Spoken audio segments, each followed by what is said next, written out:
20 tentatives de coup d'État en moins de 2 ans. Pourquoi le Burkina Faso est-il devenu l'épicentre d'un tel tumulte, visible et caché? Au cœur de la nuit, alors que la majorité dormait, une attaque sourde a visé le pouvoir.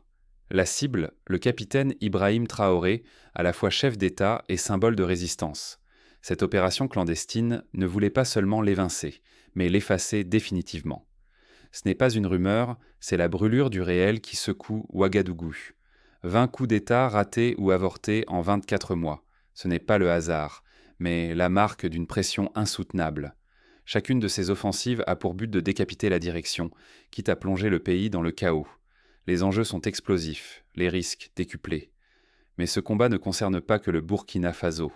En toile de fond, une guerre invisible pour le contrôle du Sahel, pour la souveraineté d'un peuple et pour l'avenir de l'Afrique elle-même. Ignorer ces signaux, c'est risquer l'effondrement de la région tout entière. Pourquoi ce pays attire-t-il autant de foudre? Seule l'histoire récente et les choix stratégiques du Burkina Faso peuvent éclairer ce mystère. Pour comprendre cette spirale de violence, il faut revenir sur les événements qui ont bouleversé la scène politique burkinabé. Quel choix ont fait du Burkina Faso une cible si convoitée? Ce n'est pas la première fois et sans doute pas la dernière. Le Burkina Faso vient tout juste de déjouer, encore une fois, une tentative de coup d'État. Depuis l'arrivée du capitaine Ibrahim Traoré, cela s'est produit une 20e fois. Cette répétition révèle une instabilité profonde qui ne faiblit jamais. Pourquoi ces crises à répétition? Chaque pas vers l'indépendance semble déclencher de nouvelles secousses. Traoré et son gouvernement ont rompu avec certains partenaires militaires étrangers, voulant affirmer la souveraineté du pays. Le Burkina Faso diversifie désormais ses alliances, refusant d'être captif d'une seule puissance. Mais plus le pays avance vers l'autonomie, plus les pressions se multiplient. Elles viennent de l'intérieur, de groupes qui contestent le pouvoir, mais aussi de l'extérieur, où des acteurs refusent de perdre leur influence historique. Le Burkina Faso devient le symbole d'une lutte pour la souveraineté en Afrique de l'Ouest. Ignorer les racines de ces crises, c'est risquer de transformer le pays en terrain d'affrontement permanent. Le Burkina Faso incarne désormais les tensions explosives du Sahel. Mais qui orchestre vraiment ces tensions? Et pourquoi chaque affirmation de liberté déclenche-t-elle une telle riposte? Pour comprendre ce jeu dangereux, il faut regarder au-delà des discours officiels. Les enjeux cachés et les intérêts croisés dessinent un champ de bataille où chaque mouvement compte. Coup d'État ou guerre de l'ombre. Au Burkina Faso, les révélations s'accumulent et dessinent une réalité bien plus inquiétante que de simples tensions internes. Les rapports dignes de foi montrent que la dernière tentative de coup d'État, la 20e en quelques années, n'est ni accidentelle ni isolée. Elle s'inscrit dans une toile complexe où s'entremêlent anciens dirigeants burkinabés, réseaux étrangers et l'influence persistante de puissances extérieures.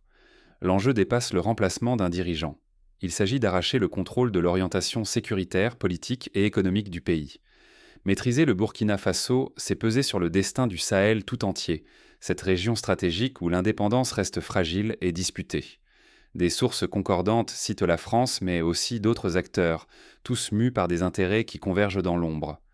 Chacune de leurs actions façonne le futur du pays, transformant ce conflit en une lutte transnationale dont les conséquences dépassent largement les frontières. Fermer les yeux, c'est accepter que la souveraineté ne tienne plus qu'à un fil. Toute faille devient une porte ouverte aux ambitions des puissances désireuses de redéfinir la carte du continent à leur avantage. Face à cette guerre invisible, comment le Burkina Faso et sa société civile ont-ils riposté? La réponse s'organise entre mobilisation populaire et stratégie inédite du pouvoir. Mais la résistance suffira-t-elle à préserver l'avenir du pays? L'histoire bégaie-t-elle ou une brèche d'espoir s'ouvre-t-elle enfin? Après cette 20e tentative de coup d'État, le pays n'a jamais paru si proche d'un tournant crucial. L'intervention fulgurante des forces de défense a bouleversé la donne. En quelques heures à peine, elles ont neutralisé les meneurs, empêchant que le pire ne se produise. Cette réactivité prouve une détermination sans faille à préserver la souveraineté du pays, envers et contre tout.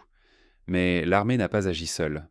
Presque aussitôt, une foule immense a envahi les rues. Unis par la peur de revivre le cauchemar de Thomas Sankara, des milliers de Burkinabés ont refusé que l'histoire tragique ne recommence. Cette mobilisation, pacifique mais inébranlable, incarne désormais la volonté d'un peuple à défendre sa dignité contre toute menace, qu'elle vienne de l'intérieur ou de l'extérieur. Les enjeux dépassent les frontières du Burkina Faso. La région AES, le Burkina Faso, le Mali, le Niger, se retrouvent à la croisée des chemins. C'est la question de la véritable liberté africaine qui se pose.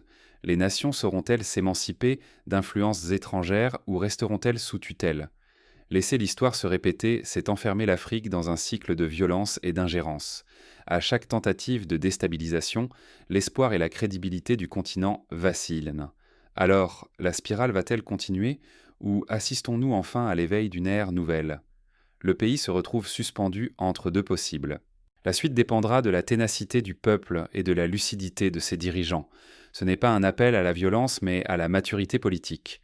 Face à la 20e tentative de déstabilisation, la résilience du peuple burkinabé force l'admiration et inspire tout le Sahel. Malgré la peur et la lassitude, les citoyens continuent de se lever, de défendre leurs choix, refusant de voir leur avenir confisqué. Le message est sans équivoque, il ne s'agit plus de subir, mais de s'affirmer collectivement. Les mobilisations de ces derniers jours à Ouagadougou illustrent une vigilance populaire capable de renverser la donne. L'unité et la détermination de la société civile deviennent des remparts solides contre les influences extérieures. Mais un autre combat se joue, celui de l'information. Trop souvent, l'Afrique subit des récits imposés qui déforment les faits et sèment le doute. Soutenir des voix médiatiques africaines indépendantes devient alors vital pour relayer la réalité, donner la parole aux citoyens et contrer la manipulation. Sans médias libres, la souveraineté reste inachevée. Le changement véritable ne viendra ni de l'extérieur, ni de puissances étrangères. Il ne peut naître que d'une volonté africaine, lucide et inventive. S'en remettre à d'autres, c'est accepter d'être dépossédé de son destin. La maturité politique n'est pas la haine de l'autre, mais l'affirmation de soi. C'est ainsi que la vigilance, l'unité et la fierté africaine peuvent inverser la tendance. Mais cet éveil citoyen et cette reconquête de la narration restent fragiles. Comment faire pour qu'ils s'enracinent durablement face à tant de pression? L'Afrique doit reprendre la plume de son histoire, et ce tournant commence ici. Le Burkina Faso, après avoir résisté à une 20e tentative de coup d'État en moins de 2 ans, symbolise la lutte contre les forces qui cherchent à imposer leurs lois. Ce n'est plus une simple question de politique. La souveraineté africaine est en jeu à chaque instant. Rester spectateur, c'est accepter que d'autres décident à notre place. Chaque manœuvre, chaque ingérence, qu'elle vienne de l'intérieur ou de l'extérieur, montre que l'indépendance se défend et ne se mendie pas. Les peuples du Sahel et de tout le continent approchent d'un carrefour décisif. Fermer les yeux, c'est risquer d'effacer la voix et le destin de l'Afrique. Mais agir, c'est façonner une nouvelle page écrite par et pour les Africains. Il ne suffit pas de dénoncer les machinations. Il faut encourager l'engagement citoyen, la solidarité et l'affirmation d'une souveraineté inaliénable. Chacun d'entre nous porte une part de cette responsabilité. Alors demandons-nous, que pouvons-nous entreprendre à notre échelle pour défendre cette quête de souveraineté et empêcher que l'Afrique soit réduite au silence ?